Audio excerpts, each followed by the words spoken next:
In this video, I'm going to teach you how to play Fantasy Civ Solo Discovery and Doom. Now, before I get started, there's two things you need to know. Number one, Fantasy Civ Solo Discovery and Doom is out right now. If you're interested, you can find the links in the comments below. It's a game I designed. The wonderful cover art and game map art is by Alex Odinson. So check it out. If you are here because you've already bought it, thank you so much. Greatly appreciate it, and I hope you have a lot of fun playing Fantasy Civ Solo Discovery and Doom. The second thing you need to know is, as I go through the rules, the game is finished. It is done as of now. However, one of the things I do as I release games is I always support them past release. And I do that because the amount of people that play the games far exceeds my ability to get play testers to test my games before I actually release them. So I always make little rules tweaks or clarifications or adjust some values here or there. So if you see something in this how to play video that is different in your rules version, it was probably changed for a good reason. So just go with what is in your rules version. So this is Fantasy Civ Solo Discovery and Doom. Again, this wonderful cover art is by Alex Odinson. And this game is a solo civilization style game where you're going to be exploring a fantasy landscape full of monsters, discovering wonders hidden across the wild. Your goal is to expand your civilization across the land and keep it safe by exterminating your foes. This is a game where you're going to be building the rise of your civilization and possibly fall depending on whether or not you win the game. So what do you need to play? First of all, you'll need civilization sheets. Civilization sheets include the civilization sheet here, which tracks the gameplay. This was from my game last night. And then there's also a historical record sheet, which I did not really fill out in great detail yet, but I will at some point. You'll also need a game map, which is right here. Again, wonderful game map art by Alex Odinson. On a short timeline, I was actually planning on doing the game map art myself, but after a few tries, I realized my personal art skills are not up and ready yet for a game like this. So I came to Alex and asked him after he did the cover art to do the game map art, and he agreed and got it done for me pretty quickly, which I greatly appreciate. And then the game rules. We're going over the game rules, pencil and eraser, and polyhedral style dice. We're going to move on then to the rules from the opening here to the theme of the game. One of the things I really worked hard on in this game is making sure that even though it's a fantasy game, I wanted everything besides the fantasy theme to be theme agnostic. So for example, if you want to do a civilization with a long time frame, you can do that. You can have each turn be 5 years, maybe even 10 years long. Whereas instead, if you want your game to be a short time frame, meaning just a few, like one generation of a civilization, you could have each turn be 1 year, and that could kind of define your gameplay. Maps and locations are not filled out on the game map. Additionally, you can really play this game with any map as long as it has hexes and it has terrain on the hexes that are similar to what are on this particular game map. But the idea is that you're naming things as you go, and I'll talk about that when I give an overview of a turn. Monsters are described, not named, and so you get to decide what they are going to be called. Military units are described and not named. At the start of the game, you have basic military units, but you get to decide what those are called. Are those your regular militia or army? Is it the city guard? You know, what are those basic military units? And then when you get more resources and more different choices within your barracks, you can make bespoke military units, and you get to decide what those are called as well. Ultimately, I worked hard to allow you to make this game yours so you can decide what theme you want to go with and run with it, and the game is flexible enough to handle it.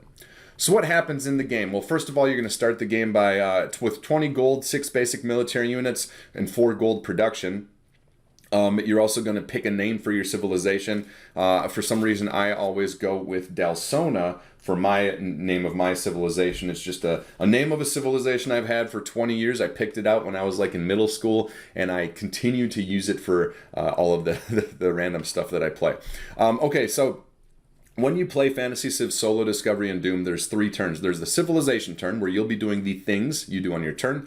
There's the map turn, where the things in the map take their turn, mostly monsters. And then there's the Doom turn. The Doom turn defines whether or not your civilization's doom has arrived, and when it does arrive, that's when the doom, whatever it happens to be, will be taking its actions. And you just repeat those: civilization turn into the map turn into the Doom turn until you either win the game or lose the game. Now let's talk quickly about winning the game and losing the game. You win the game by succeeding in achieving your civilization's aspiration.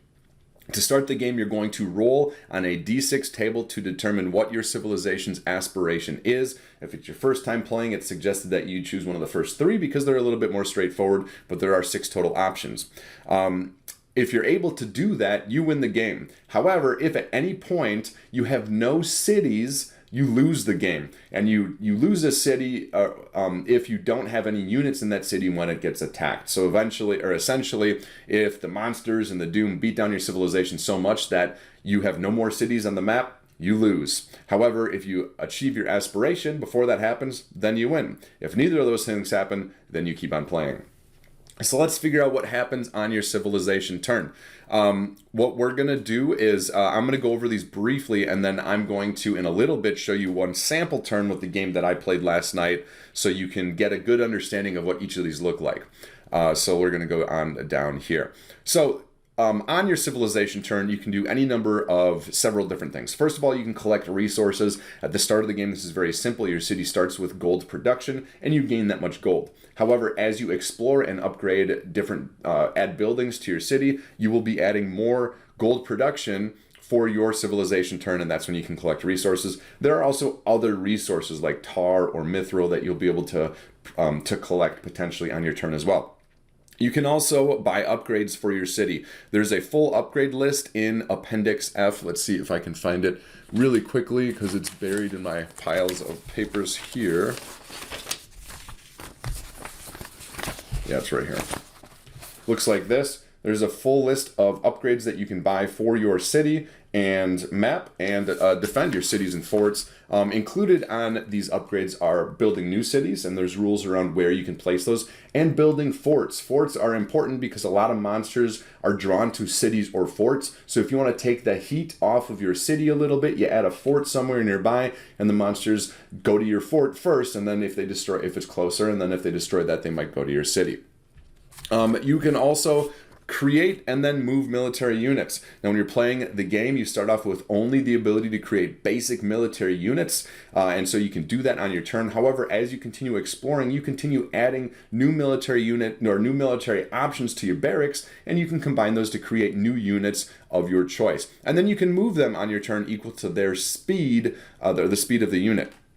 And then, of course, there's going to be other special actions within your civilization turn. Now, the 2 bigger things you can do on your turn are exploring and attacking, and each of these are a little bit more complex, so these are covered further in the rules. Here's a quick sheet overview for your civilization sheet. So exploring, what you're going to want to do most turns, I'd say almost all turns, is you're going to want to explore. When you explore, you discover what is out there in the wild, and you may uncover some monsters along the way. To explore, you are basically going to be paying scouts to travel to unexplored hexes on your game map. This is not actually represented by moving units on your map. Rather, you just pick a hex on your map, decide that is where I want to explore, pay the cost in gold, and then roll dice to see what you discover and what monsters may or may not be there. The cost of the exploration is just the total amount of hexes away from your city. So if the hex is 3 hexes away from your city, it costs 3 gold. And then you just roll the dice. There are some additional exploration rules. On your turn, you can explore as many times as you want. You can only explore a hex on a map once. Once it's been explored, you mark it as explored, and you can't re-explore that hex anymore. However, after the doom occurs, and we'll get to that in a little bit, the map will change again, and you'll have a chance to, a lot of hexes will become unexplored again, and you'll be able to explore them at that time. You do have to resolve the discovery and monster die before taking another action, but you can decide which one you want to resolve first. There are hexes that are inaccessible, like mountain hexes, for example. At the start of the game, and throughout most of the game probably, you won't be able to explore mountain hexes, but there are certain things that can help you do that. There's 2 really important things to know. Number 1, when you're exploring hexes that are adjacent to your starting city, you don't roll the monster die. And I did that because you can get quite unlucky to start the game and roll a pretty rough monster that would kill your civilization in 1 or 2 turns, and that's not a fun game experience for most people. However, I do have a game mode at the back of the rules are covered near the end of the video if that does sound like something that you're interested in that you may find fun. Then the last rule, the most important, if you do not explore during your civilization turn, then during the map turn, you're going to be adding a monster to a random hex by rolling on the monster table. Essentially, this is representing the idea that your civilization is attracting monsters because you have treasure and stuff like that. And so they're just showing up and attempting to get at your civilization. So that is exploration. We'll move on down to attacking. Attacking is relatively simple. If it's your turn and you want to attack a monster, you're basically going to move your military units onto the same hex as the monster and then attack. If it's the monster's turn, there's going to be specific rules for that monster about how they attack. They may be moving towards your units or a fort or a city, and when they get there, they attack. But also, they may just have like territory on the map, and they may attack once within that territory. When an attack happens, it leads to combat, and combat is just taking alternating turns and rolling damage dice. And so with the monster or unit that has the higher speed going first. So for example, if my units have a speed of 3 and the monster has a speed of 5, the monster will roll their attack die first, they will apply any special abilities, and I would subtract that damage from my units. Damage for units, if a unit goes down to 0, it dies, and if there's still more damage left over, I then apply the leftover damage to another unit. When my units are attacked, I get to decide which units receive damage first. So for example, if I have 4 different units, maybe one of them is a mage and the other 3 are basic units, and I feel like I want to protect the mage, I might have the damage go to 2 of the basic units first, killing them, keeping my mage alive for the next combat round. Then after the monster attacks, then it's my unit's turn. They will roll their damage dice and attack the monster, and the damage is applied. If the monster is still alive, then they would attack, and then if my units are still alive, I would attack, and combat occurs back and forth until one of 3 things happen. The first is, if either side dies, combat's over. So if the monster dies, combat is over, or if my units die, all of them, combat is over. The second thing is, if my units are attacking on the civilization turn, they can retreat at any time on their turn, and for no penalty. There's no like opportunity attack or anything. They just can retreat back to a hex, and then combat is over. And then the third thing that can occur is when monsters, if it's the map turn, monsters will have a description explaining when they're done attacking or if they even stop attacking. So some monsters will attack once per turn. Some monsters will attack one location within their territory per turn. And some monsters will attack until either they die or the location they're attacking is razed. Monsters have special abilities, and eventually your units will have a special ability, so those will be applied on those turns during combat. Monsters can attack cities. City combat is really simple. Essentially, the monsters are still attacking the units you have within the city, except that cities can have defenses, and defenses reduce the incoming damage. So if I have a city with some wooden walls, that gives my city 1 defense, and so if a monster attacks my city for 7 damage, that reduces the damage by 6, so that's 6 damage that then goes to my units, and then I apply that like explained. If their city is ever attacked or a fort, and there's no units there, that means the city is destroyed. It's razed, and there's nothing left there. And again, if you have no more cities, then you lose the game. Finally, another important thing about combat is you do get a combat reward for killing monsters. You get gold equal to half its starting health. So if the monster started at 10 health, at the end of combat, if it is dead, then I get 5 gold. Now, 2 notes about health. First of all, units' health recovers to full. Any military units you control, the health recovers to full at the end of each turn. So for example, if it's your civilization turn and you finally kill a monster, but one of your units is down to 1 health, at the end of the civilization turn, that will recover back to full. Monster health does not recover though. So for example, if a monster started at 15 health and you decide to retreat during the civilization turn after dealing it 5 damage, it would be down to 10 health and it would stay at 10 health in perpetuity until it gets more damage in the future. It does not recover back up to its next highest health.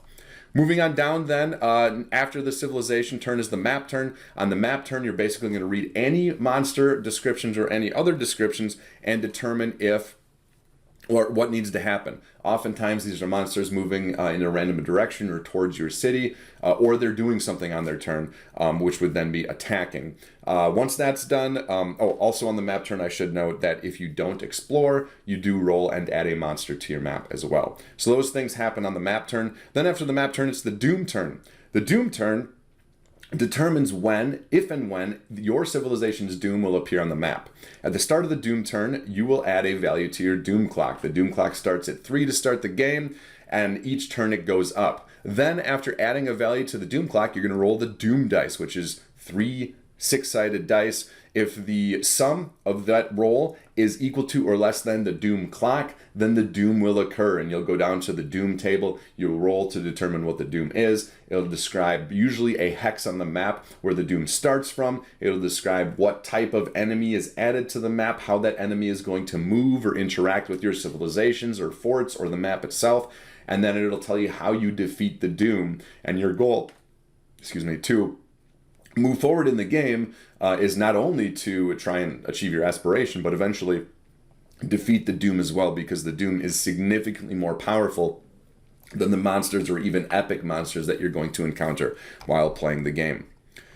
So the end of the game then is determined whether or not your civilization has cities and has survived, or if you've achieved your aspiration. Again, if you complete your aspiration, you win the game. If you have no more cities left, you lose the game. However, oftentimes you defeat the doom, but you haven't achieved your aspiration yet, and the game is going to continue in that way. And there's 3 things you're going to do to continue the game. First of all, you're going to reset the doom clock to 3. Second of all, on any hexes not adjacent to a city you control that are not occupied or under your control, and that means you don't have a military unit on them, you're basically just going to remove the resource there or the discovery there, and it becomes an unexplored hex again. This is kind of representative of the doom being this massive change to the game map that you're playing on, and basically anything that wasn't protected by your civilization is now gone. It's wiped from the face of the earth, whether people have fled, whether it was destroyed by the doom, or maybe all the supply chains and the food and all that was wiped out, and maybe a village just ceased to exist. So it basically resets the map unless you specifically sent military units to protect the location, and it gives you a new map to continue exploring on, because all of those hexes that are not under your control, that don't have a city or monster in it, are now marked as unexplored. And then the game continues. You continue the game in that way, going civilization turn to map turn to doom turn, until either you lose the game with no more cities or you complete your aspiration. I am planning on adding more expansions to this game. There's so many ideas. I've had this game in development for a long time, and there's a lot of ideas I want to do, and it just didn't fit into this initial release. However, at the end of the video, I will show you one game mode that I think a lot of you will enjoy. And beyond that, you have fun, One of the cool things about this game that I've found is that if you lose the game, you still have a game map with history, and I like playing on the same game map for my next game of Fantasy Civ Solo, because now I'm playing in a location that has history, and I find that very, very fun. All right, let's move over to a sample game turn here. It is I played this game last night, and I wanted to just kind of show you what I had done on the game so far. So here's the game map now. And my starting civilization is Dalsona, and it expanded to basically the forests around. I thought that was a good way to start. It expanded to the southeast, where I named this Fireside Forest. We have Sunrise Village. It was in this village that my civilization adopted a sun celebration, which allows me to explore once free per turn. We also found some tar pits, a lake, and a shimmering portal down here. Up here we have a Dwarf Forest, which I regret naming that because I often call it Dwarf Fortress when I'm playing, and so I may rename that because there is a plant druid here that is terrorizing this region. But there's a dwarf mine here which we're trading with. There are ancient ruins here which are helpful for my portal, and then there is an allied city where I can call on their banners. I think I have 3 times I can call on their banners in case I need some help against a doom. Then appears a dark forest. This particular hex is inaccessible. The forest is too thick and too scary, so we can't get through. I have a village here, and I have not explored up in this forest yet, the rest of the dark forest. I have roads leading from the village, this village here, which I haven't named yet apparently, to Sunrise Village, to the Dwarf Mine, to the Allied City, because I have a central market within my particular civilization, the city in particular, and that gives me +1 gold production for each city and village that I have roads to, so that's +3 gold production. So that's my map so far. I'm going to go over to my civilization sheet. And right now, the turn I ended on, I have 4 gold, I have 8 gold production, and I have no additional resources. On the map sheet, or the civilization sheet, there are helpful turn reminders here. My aspiration is militaristic. My goal is to defeat monsters. I need to defeat 10 different monsters, so that's different types of monsters, 3 epic monsters, and 1 doom. I actually finished last night with my last turn defeating my second monster, so I have a long way to go. The doom clock is at 7, so at the end of my at the next doom turn, that'll go up to 8. And I have military units in a few different places. I have 6 basic military units over at the Dwarf Mine because I'm trying to protect that from the plant druid over in the Dwarf Forest. And then I have 7 basic military units at home. My barracks down here allow me to build basic military units, and just at the end of the game last night, I finally found horses, which gave me the opportunity to create mounted military units. I can so for 2 gold, I can create a basic military unit, or for 5 gold, I can create a military unit on a horse that would then have 6 health instead of 4. It would deal 1d6 damage and have 5 speed instead of 2 speed. And it has a special ability called Charge, where at the first time I deal combat damage, I can deal double damage. I'm over here where I record my upgrades. I have the Sun Celebration that I adopted from Sunrise Village. I have the Central Market, which gives me +1 gold production for each connected village and city. And then I have Stone Walls, which gives me +2 defense. And then down here are just my map notes. The Dark Forest is inaccessible. In the Fireside Forest, I have these different things that I've found. And then down here were a few notes on monsters that I have encountered. And then finally, I was creating a historical record. Normally I would go into more detail on this, but because I was trying to do kind of a quick version for the game in anticipation for this video, I was just doing my cliff notes, and I like longer epic games, so I was doing 5 years per turn, with this next turn being 25 years. So we're going to go through a turn right now, and I'm going to try and go a little snappy. The video's getting a little long. I guess that's fine. So the first thing I like to do on my turn is I like to do gold production for collecting resources. So I'm going to cross these things out as I do them. You can do them in any order and out of order and splitting them up, but this is going to be a little bit easier for us to look at. So I gain 8 gold production, so 8 plus 4 is 12. And I also am going to use my Dwarf Mine to roll a 6-sided die to gain gold based on the result, which is 3. So I gain 3 additional gold. So that gives me 15 gold that I can use. Next, I'm going to explore. So I'm going to cross that off my list. Exploration looks like this. I pick a hex that I want to explore on, and I'm going to pick this hex all the way back here in the Dwarf Forest. That hex is 1, 2, 3 away from my starting city, so I'm going to subtract 3 from my gold.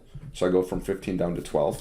And then I'm going to do 2 things. First, I'm going to roll the discovery die, and that is going to be a D8, and I rolled a 3.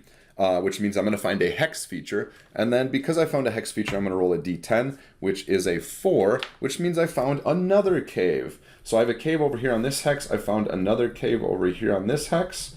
And I'm just going to draw a cave here to signify there is a cave. Any discovery that is made when you're playing Dwarf Mine, whether it's a hex feature or discovery or a resource or something, they are all tied into the game. So when you start out and you're finding caves, it may not matter for a while, but you may find a reason why that cave matters later on in the game. So I found a cave. Next, I'm going to roll for my monster die. So I roll a d6 to determine if there's a monster. The result is a 5, which means there is a monster. So I'm going to go over to the monster sheet here, and I'm going to figure out what the monster is. Once I find my monster sheets. There we go. All right, so let's take a look at the monster here. I need to roll a d20, so I'm going to go ahead and do that. And I rolled a 3. So let's see. 1, 2, 3. Large fangs protrude from a lightning-fast creature that runs on all 4s. So it has 6 health, 2d4 damage, and 7 speed. So I'm going to write that down on my map notes just for now. 6 HP. What did I say? Yeah, 2d4 damage and 7 speed. This monster has Stronghold 1, which means that it's going to once per map turn attack any city or fort that is 1 hex away from its location, which I'll put it. I'm going to use a different dice, which I'll put right here. And it also has lightning speed. Every other attack, starting with the first, this creature will attack and deal damage twice. All right, so Oftentimes I denote monsters with a dice on the map. Sometimes I write them down in pencil just so I know where they are, and sometimes I just use my map notes. It just kind of depends on the nature of the monster and how I want to organize that information.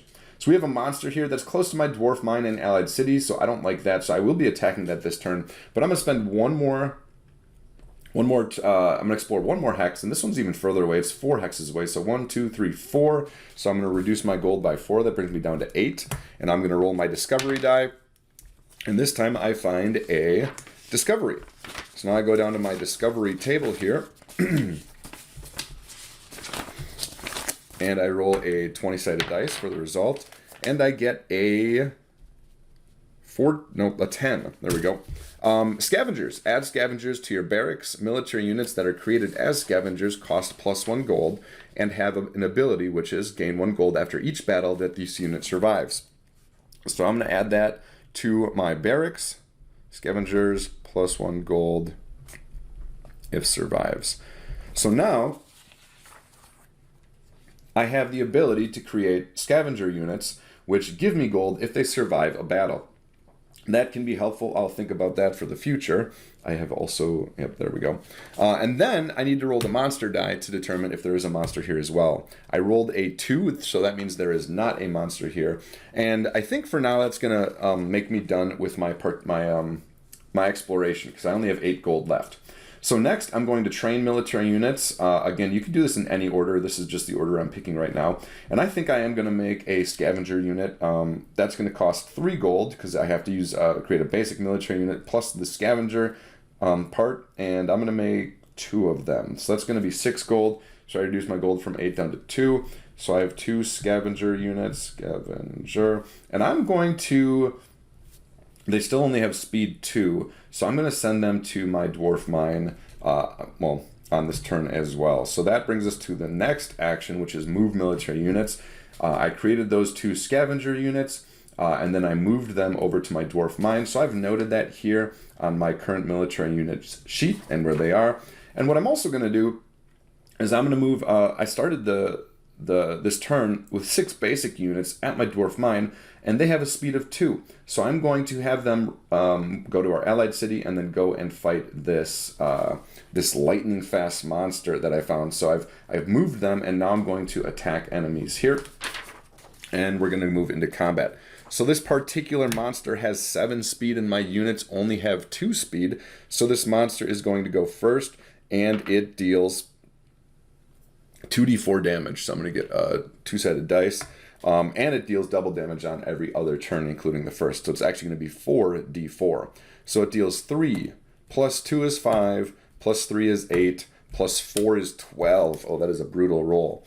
So I have 6 basic units. It did 12 damage. Each of my basic units has 4 health. So that means 3 of my units have died, which means I only have 3 units left. I'm going to keep on attacking. I think I can win this battle. And so it is my turn. So I'm going to roll 3 6-sided dice, because that is the damage that my basic military units do. And I got a 2, a 4, and a 4, which is enough for 10 damage, which, where is my health? 6. There we go. I did it. So it was at a very severe cost, but I was able to defeat this lightning fast monster. It is no longer next to my dwarf mine or allied city, and I have defeated it. I also gained 3 gold because I defeated a monster with 6 health. So that brings me up to 5 gold, and I defeated a new monster. So that puts me 1 spot closer to succeeding in my aspiration. Now the very last thing I can do on my turn is buy upgrades, so I'm going to do that right now. I'm going to look on my upgrade sheet, which I have placed somewhere. Here it is. Nope, that is not it. I know what I want to buy, though. I would like to buy a drawbridge for my city. The reason I want to do that is because it does have 1 defense right now with stone walls, but I would like to add another defense to it as well. Of course, I've grabbed the wrong sheet again. I seem to have lost it, but that's okay. Nope, there it is. Yes, the drawbridge costs 4 gold, so that's perfect. So I'm just going to cross off 5 gold down to 1, add a drawbridge to my upgrades, plus 1 defense. Actually, I have stone walls, so that gives me 3 defense, which is great. So now I have stone walls and a drawbridge. which gives me a total of 3 defense. So anytime any monsters come and attack my 7 basic military units that are home, I would subtract 3 damage from it before the damage is then applied to my basic military units. And that is going to end my civilization turn. So I'm going to move forward then to the map turn. I did explore on the monster table, so I do not need to roll the monster die. We do monster movement. Now, one of the monsters that I had from last night is right here on the map, and it is what's called a wandering monster. So essentially it's going to wander in a random direction, and it will destroy any discovery or resource that is on that particular hex. So for this monster, I see 1, 2, 3, 4 different hexes it could possibly move to. So I roll a d4, and the answer or the result is 2. So I said 1, 2. So that means it's going to move over here. And this hex does have a discovery. It has ancient ruins. And so these ruins are now destroyed. I'm just going to cross them out. And the monster has moved here.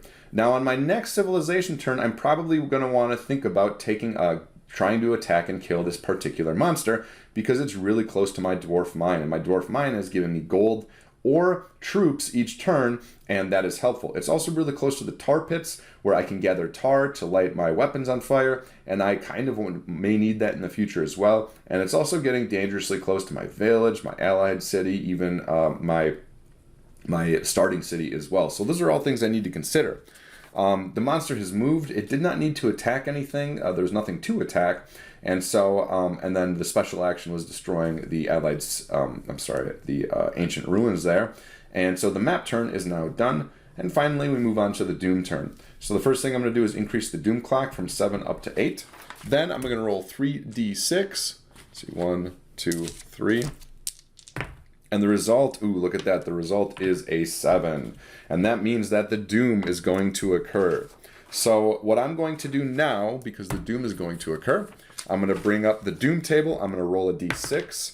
And it is a 5. Now, it is worth noting if it's your first time playing, there's a starter doom. It's suggested you use that starter doom because it's a little bit more straightforward and honestly a little bit easier to defeat that particular doom. But there's 6 total other options of dooms.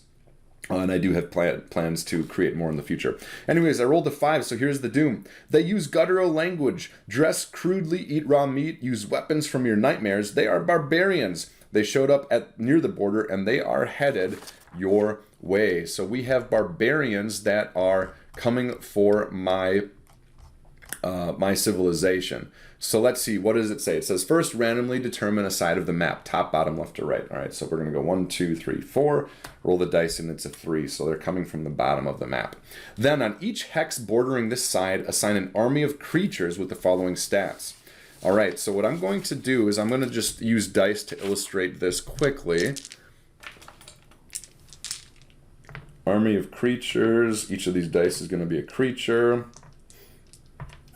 And they have the following stats. So they have, their health is roll 1d6 for the total number of units you control at this time. Well, I have a total of 3, 10, 12 units. I will be rolling 12d6 for each of these armies to determine the total amount of health they have. That is a whole lot. Let's do that quickly just for illustrative purposes. That is 9, holy cow, 24, 31, 32, 41, 46. So each of these has 46 health, and their damage is the same as the current health, and their speed is 1. So, and I would, when I'm playing, roll 12d6 for each of these, but that's going to take too long for this video. So we'll say this one here, this d8 here is a 46 health, 46 damage barbarian army. So each doom turn, the creatures will move 1 hex towards the other side of the map, keeping as straight a path as possible. So essentially each doom turn they will be advancing 1 like this, which means this army with 46 health will eventually get to my starting city. What it's going to do then is after moving, they're going to attack a city or fort on the hex until one side is destroyed, and they will also destroy any undefended discoveries they are on. So that would include the portal, the tar pits, the dwarf mine, etc. So at this point, I am in a pickle because to survive this doom, which not only do I have to do to win the game, but I also have to do for my aspiration, I need to figure out a way to, number 1, protect my starting city, and number 2, I need to figure out which of these particular discoveries that we have that are feeding gold into my civilization I want to protect. And 46 health, 46 damage is a whole lot. And I have 4 turns to plan for this and figure out a plan. So the Doom turn is over. The Doom has moved, been added to the board. There's nothing for them to attack at this time. And we start my next civilization turn. And now I can continue to collect resources, explore, train units, move units, attack enemies, and buy upgrades. So that is a good example of a civilization turn. Now, I'm going to go back to the rules really quickly here. As you continue playing the game, again, you can you win the game if you complete your aspiration. You lose the game if you have no more cities. And if you defeat the Doom and you haven't lost or won yet, you are going to be basically resetting the map in the rules based on the outline within the rules. Now, the last thing I'm going to cover, like I said, is the expansions and more page here in the rules. This page is going to be continued to be improved and added to after the game is released. But at release, there's one more mode, and it's my favorite mode, and it's actually how I play. It's called Grit Mode. This is the mode that this game was designed within. However, my personal tastes are a little bit more gritty and lean, dark maybe, than a lot of other people who play solo RPGs. And so the game right now is designed so you can do cool stuff with resources and the barracks and stuff and the discoveries you find. Grit mode puts a lot more restrictions on how to play, and basically it allows you, number one, to roll monster dice when exploring the hexes adjacent to your starting city, and this essentially enables you to lose right away on turn one, and which I personally like, because I like to play on the same map for multiple games, and it just adds more richness to the map. But again, that's a really bad play experience if you sit down to play for the first time and you lose on their first game or on your first turn. So it enables that idea. The second thing is any resource or discovery within a monster's stronghold or terrain territory cannot be used while that monster is alive. So if you remember, I had that lightning fast monster here, and it had a stronghold of 1. Using Grit mode, that would mean I cannot utilize any of the resources from my Allied City or my Dwarf Mine when this is alive, because those are within its stronghold that had a stronghold of 1, which means I would have to go out and kill it like I did before I could collect any of the gold or from my Allied City or my Dwarf Mine. And then finally, you do not gain gold for killing a monster, which means gold is harder to come by, and you need to make the stakes for deciding what you're going to spend your gold on they're higher. And that's Grit mode. I'm planning on adding more expansions to this particular game as we move forward. There's a lot of really fun ideas I have for it. I need to get the game out. I need to get feedback on the game, improve it and tweak it, and then I'll be able to add those in. So that's the video. That is Fantasy Civ Solo, Discovery, and Doom. I greatly appreciate you checking the video out. Again, if you are interested, the links to this game, it's out right now. They are in the description below. If you are here learning how to play and have already purchased the game, thank you so much. I greatly appreciate it. Thanks for watching, and I'll see you in the next video.